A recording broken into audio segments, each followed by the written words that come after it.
नमस्कार किसान भाइयों, गेहूं की फसल आपकी कमज़ोर पीली पड़ जाती है। पौधों में कल्लों की संख्या, नई शाखाएं नहीं निकल पाती हैं, यानी पीलापन आ जाता है। तो आज मैं वीडियो में आप लोगों को बताने वाला हूं, जिससे आपकी गेहूं की फसल की जो है बढ़वार और नई शाखाएं, ज़्यादा ग्रोथ, ज़्यादा कल्ले निकलेंगे। आप लोग वीडियो को पूरा ज़रूर देखिएगा। और जो किसान भाई नए हैं तो प्लीज़ चैनल को सब्सक्राइब कर लीजिएगा और घंटी को प्रेस कर लीजिएगा, जिससे हम लोग खेती वार्ता से एक साथ जुड़े रहें। गेहूं की फसल का फुटाव, कल्ले, नई शाखाएं निकालने का टाइम जो होता है किसान भाइयों, फसल की 20 दिन की अवस्था से लेकर 45 दिन तक ही फसल होने तक टीलर बनते हैं।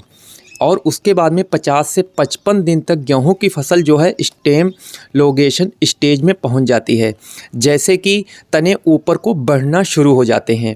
इसीलिए गेहूं की फसल में पहला पानी का बहुत महत्व होता है किसान भाइयों, क्योंकि खेत में नमी का होना ज़रूरी होता है।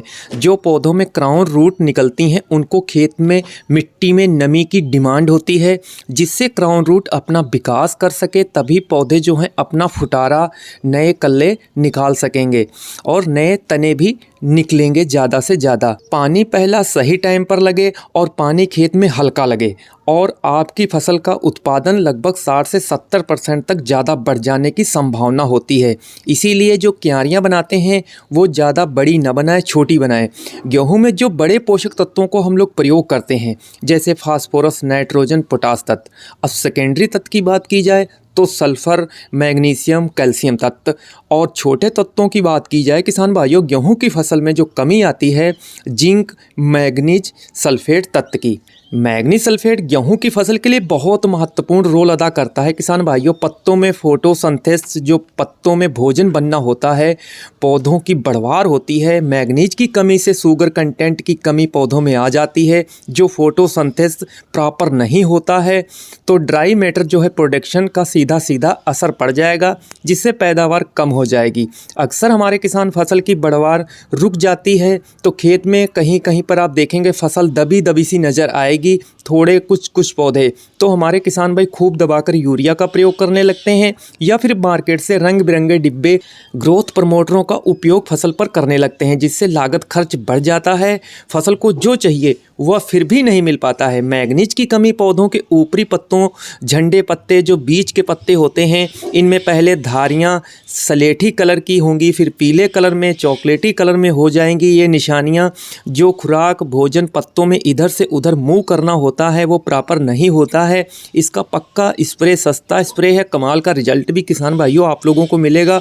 आप लोगों को क्या क्या स्प्रे में लेना है नोट करें। 1 किलोग्राम मैग्नीज सल्फेट लेना है 30.5% वाला, और साथ में आप लोगों को लेना है लगभग 1.5 किलोग्राम यूरिया, और आप लोगों को लेना है सागर का 100 ml लिक्विड। नैनो यूरिया भी किसान भाइयों ले सकते हैं 150 से 200 ml। आप लोगों को जो पानी लेना है वो ताज़ा लेना है, 150 से 200 लीटर 1 एकड़ में आप लोग स्प्रे करें। लेकिन आप लोगों को जो स्प्रे करनी है वो सिंचाई से पहले करनी है। और आप लोगों को ये भी ध्यान रखना है, इस स्प्रे में आप लोगों को जिंक को नहीं मिलाना है किसी प्रकार की। यानी जो फसल में जिंक का प्रयोग जो हम लोग करते हैं पहली सिंचाई करने के बाद, जब फसल 30, 35, 40 दिन की हो जाती है तब उपयोग करना है। यानी जब हम पहली सिंचाई कर लेते हैं उसके बाद में हम लोग जिंक का स्प्रे करेंगे। वो मैं अगले आने वाले वीडियो में आप लोगों को पैदावार को बढ़ाने के लिए आने वाली बेस्ट स्प्रे बताने वाला हूं। इस बार आप लोगों की गेहूं की फसल से पैदावार भी टॉप की मिलेगी। तो किसान भाई, जो मैंने आप लोगों को स्प्रे बताया है ये आप लोग सिंचाई से 2 से 3 दिन पहले स्प्रे लगा सकते हैं। आपका खेत कमज़ोर है, हर बार फसल कमज़ोर रह जाती है, सिंचाई के बाद पीली हो जाती है, तो ये समस्या इस बार आप लोगों के खेत में नहीं आने वाली है। इस बात बहुत ही अच्छा रिजल्ट मिलेगा। तो इस वीडियो को किसान हित में दबाकर शेयर कीजिएगा। धन्यवाद। जय हिंद।